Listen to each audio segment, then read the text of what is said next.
Hi అండి అందరికీ. Good morning. ఈరోజు ఈ వీడియోలో నేను ఒక చిన్న టిప్ చెప్దామనుకుంటున్నానండి. మనకి పాలు తెచ్చినప్పుడు మనం పాలలో అయితే కొన్ని వాటర్ కలుపుకుంటాం కదండి.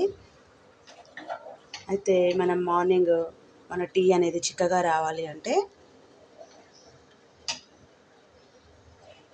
పాలలో నీళ్ళు ఉన్నప్పుడు చిక్కగా రాదు కదా అండి. అందుకని మనం ముందే పాలలో టీ పౌడరు, షుగరు ఇవన్నీ యాడ్ చేయకముందు మనం పాలని ఒక 2 మినిట్స్ వెచ్చబెట్టుకుంటే మనకి ఈ విధంగా కాగబెట్టుకున్న తర్వాత మనం టీ పౌడర్ కానీ, షుగర్ కానీ, అల్లం కానీ ఏవైనా యాడ్ చేసుకుంటే మనకి టీ అనేది మంచిగా చిక్కగా వస్తుందండి. లేదంటే పల్చగా ఉంటుంది, తాగబుద్ధి కాదు.